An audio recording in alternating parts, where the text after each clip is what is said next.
புதினம் தெரியுமோ? புதினம் தெரியுமோ?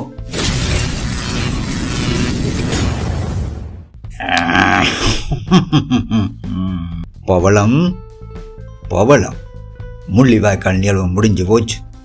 இனி எல்லாரையும் அடுத்த மாவீர நாளுக்கு தான் சந்திக்கலாம். கண்டியே. ஓமங்கோ, அது உண்மைதானே? சரியப்பா, உன் சண்முகத்துக்கு ஏதோ மரம் அரியக்கியாம், அரிவாள் சறுக்கியாம், முழங்காலில் வெட்டி 20 தையல் போட்டதாம். அவன் ஆஸ்பத்திரியில் இருக்கிறானா? ஐயோ பாவம், போய் பார்த்து கொண்டு வாங்கோவே. ஓமப்பா, போய் பார்க்கணும். கொஞ்சம் தண்ணி வெண்ணியத்தாவன் குடிச்சு போட்டு புதினத்தையும் சொல்லி போட்டு போய் பார்த்து கொண்டு வரேன். சரியே? ஓமப்பா. பிள்ளையை அடிச்சு வளர்க்கணும், முருங்கைய முறிச்சு வளர்க்கணும் என்று பழைய ஆக்கள் சொல்லுவினா.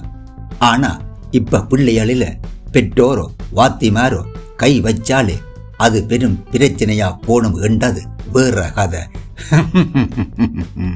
எல்லாத்துக்கும் பிள்ளைகளை அடிக்கிறதும் உதைக்கிறதும் பிள்ளைதான். ஆனா அதுக்காக பிள்ளைகள் செய்கிற எல்லாத்தையும் பார்த்து கொண்டும் இருக்கிறாதுதானே. சிலதை அப்பப்போ கண்டிக்கணும், சில நேரங்களில தேவையண்டா கண்டிக்கவும் வேணும். அப்படி செய்யாததால தான் கன பேர் இப்ப ரோட்டுகளில வாள்களோட பைக்குகளில எல்லாரையும் வெட்டுறன் கொட்டுறன் என்று திரிகினான். இப்படி பிள்ளைகளையே கண்டிச்சு தண்டிச்சு வழக்கேற்க இந்த சமூகத்தையே கட்டுப்படுத்தக்கூடிய பதவிகளில் இருக்கிறவையையும் ஒரு பயபக்தியோட வச்சிருந்தால் தான் ஒழுங்கா இருப்பினான். இல்லாட்டி தாங்கள் தான் பெரிய ராசா கண்ட மிதப்பில எல்லாத்தையும் நாசமாக்கி போடுவினான். வட மாகாணத்தில் அதிலையும் குறிப்பா சனத்துக்கும் ஒபிஸ்காரருக்கும் பிரச்சனைகள் கொடுத்தவை கண்ட குற்றச்சாட்டில் 7 பேருக்கு அவையிட்ட இருந்த பதவியை பறிச்சு இப்ப டம்மி பதவி கொடுபட்டிருக்கு. அதுக்காக அவைகள் எல்லாருமே குற்றவாளிகள் என்றில்லை. ஆனா அவை குற்றம் செய்திருக்கணும் என்று கன இடங்களில் இருந்து முறைப்பாடுகள் போயிருக்கு. அந்த முறைப்பாடுகளின் அடிப்படையில தான் இந்த 7 பேரையும் பதவி என்ற பல்லை பிடுங்கி போட்டு வேற இடங்களில டம்மி பதவியை ஆளுநர் கொடுத்திருக்கிறார். இந்த அதிகாரிமார் பதவி இரு கேட்க கடும் ஆட்டமா சிலரிட்ட காசை வாங்கி கொண்டு செஞ்சோட்டு கடனா சனத்துக்கு எதிரான கன வேலைகளை செய்திருக்கிறான்.